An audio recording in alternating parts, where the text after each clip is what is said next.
Hello guys! Kamusta po? Ngayon ay nandito po tayo sa Nueva Ecija.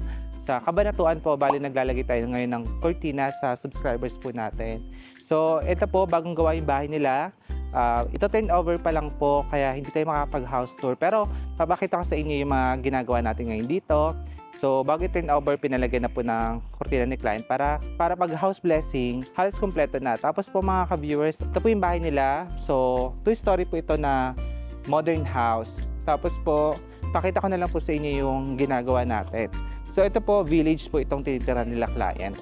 Guys, ngayon ay ongoing, naglalagay tayo ng curtains, no? Ito lang naman yung medyo hindi even kasi yung height ng ceiling plus yung clearance na paglalagay natin ng wheel track. Kaya hindi siya pantay. Pero anyway, ito siya, pakita ko.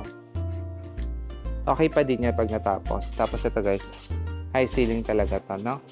Ito guys, hindi ko na ito nilagyan. Hindi ko nakikita magandang lagyan siya ng cortina. So ito guys, sinabi ko kay client, pwede siyang gumamit ng sticker tint or frosted glass na sticker. Or pwede rin naman yung ganito kasi naglagay sila ng painting dito. Tapos, ayan, lagyan na lang din nila ng painting. Coveran na lang. Kung hindi naman nila nakikita, kailangan talaga yung bintana sa taas ng pintuan. Ganun. Tapos guys, ito naglagay tayo sa hagdanan din. Ayan, si Roda nagpa-plancha. Guys, bali kain muna tayo at merong pa-dinner sa atin si client.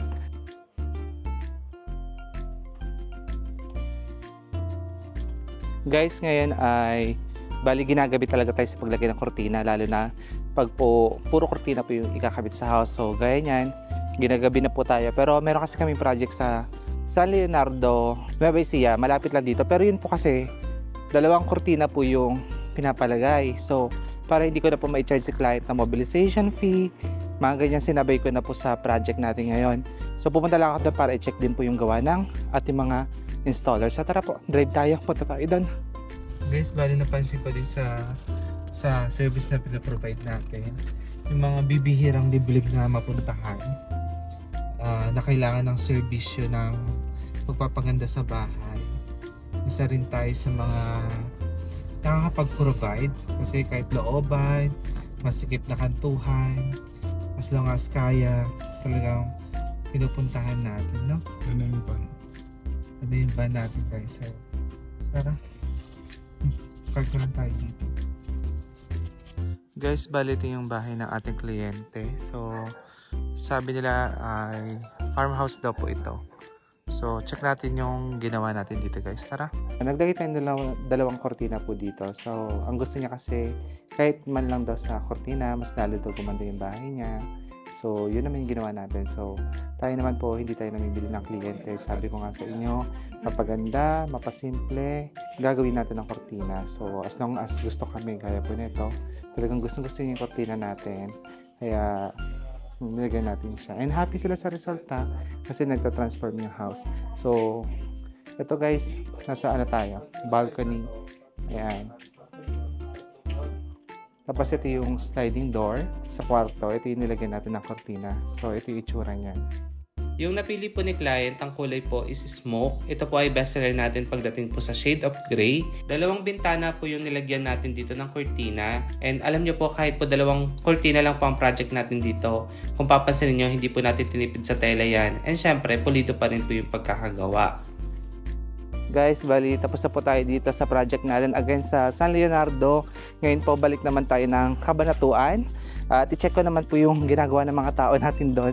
So wala kamatayang check po talaga gagawin natin. So ganoon tayo ka hands-on.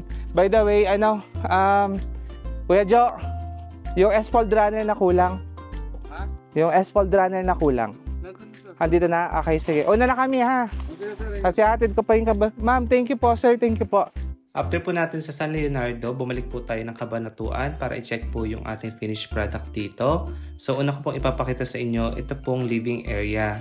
Sa living po, meron po tayong mga long curtains po na linalagay dito.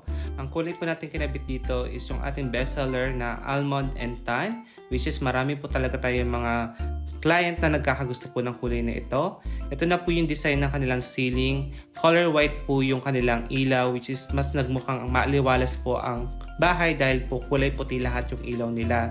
So ito po ay share ko lang yung kanilang fixed sofa sa may bandang long curtains natin. May pull out drawer po yan for additional storage. Kung papansinin niyo po, ina-assure din natin yung ating mga length ng curtains na maganda po ang pagkakakat sa ilalim para po hindi nakaside sa flooring and syempre hindi po nagmumukhang basahan. So tingnan niyo naman po kung gaano kaganda po syempre yung nilagay nating curtains. Tapos po, natuwa sa atin si client kasi inayos po natin yung position po ng kanilang mga furniture. Kaya, ayun po, yung hindi lang naiisip, nakapagbigay po tayo ng suggestion kung ano po yung mas ikakaganda po ng loob. So, ito po yung living area at next ko naman po ipapakita yung dining area nila. Kung napansin nyo po, talaga po malalapad po yung mga kortina natin. Ang gusto po kasing sukat ni client or maging finish po ng kanyang kortina is tinatawag nating wall-to-wall or end-to-end.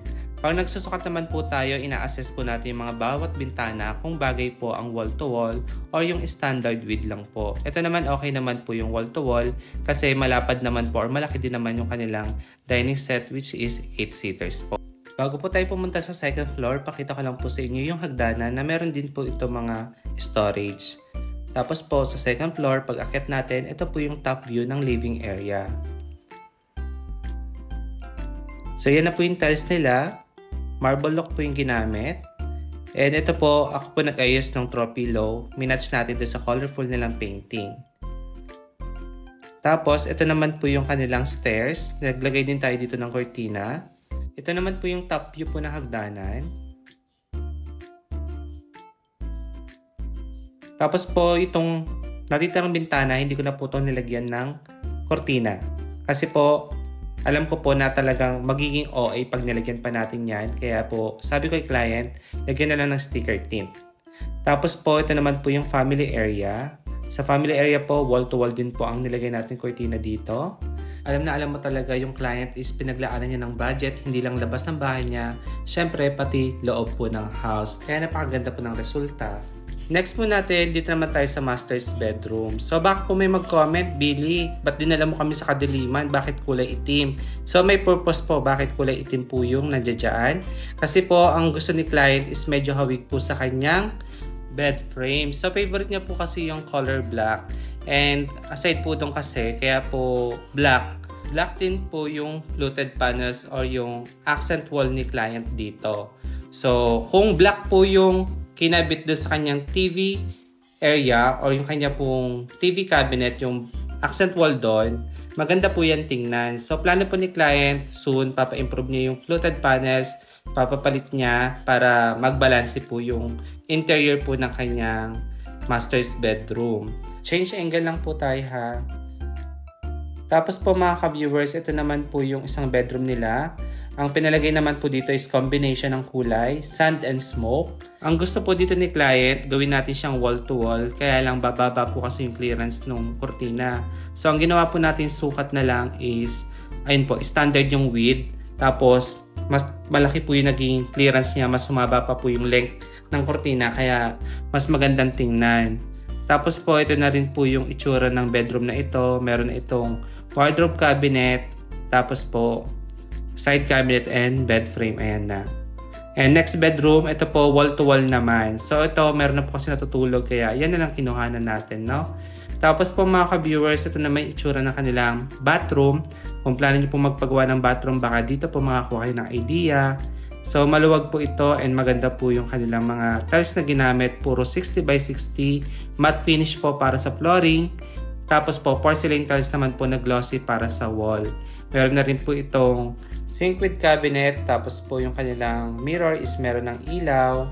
Ayan po again yung itsura po ng kanilang bathroom. Ganda ng kulay.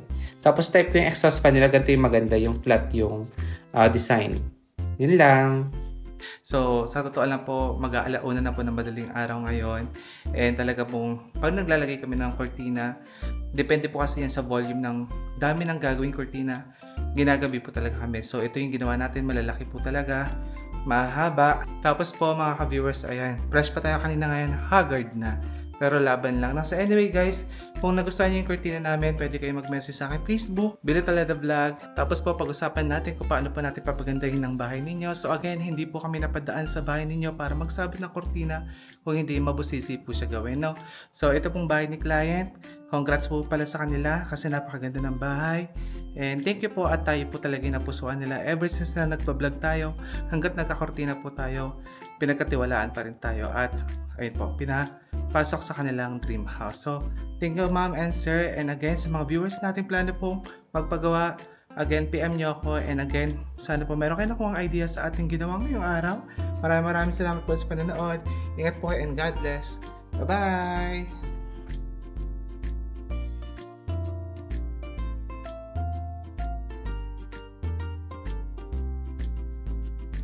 And para po sa outro, ito pong ipapakita ko sa inyo. Naging project po natin ito last year sa Muñoz, Nueva Ecija. At ngayon lang po natin na-upload. So sa main door po, naglagay tayo dito ng dalawang kurtina. So kung mapapansin nyo po or mapapanood sa vlog, talagang makulay po ang mga kurtina ni client. Boring na daw kasi yung life niya, kaya gusto niya colorful. So ito pong nilagay natin sa kanyang living area. Motorized po yung curtains. Yung linen lang po ha. Bali po yung blackout naman is manual. Pag plano nyo po magpalagay ng motor, ito po ay additional po na charge natin sa client. Kumbaga, ang ating pong ginagawa is manual, pero kung gusto nilang medyo high-tech, ayan po, with motorized po, no? Tapos pwede pong dalawa, yung palagyan po ng motor, or pwede naman po yung isa lang, depende po sa gusto po ninyo. Gaya po ni client. Tapos po, ito naman po yung top view. Habang pinagmamasdan ko nga po itong kurtina ni client, akala ko po bandila talaga siya Nicaragua. Pero again, yan po ang gusto niya and happy po siya sa naging resulta ng ating ginawa. Sa family area naman po, colored cheddar naman po yung pinalagay niya, combination. And sa dining naman po is lime green, yung kulay, combination din po yan.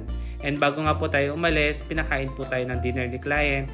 Kaya thank you so much ma'am sa mga client natin at sa mga susunod pa. Thank you!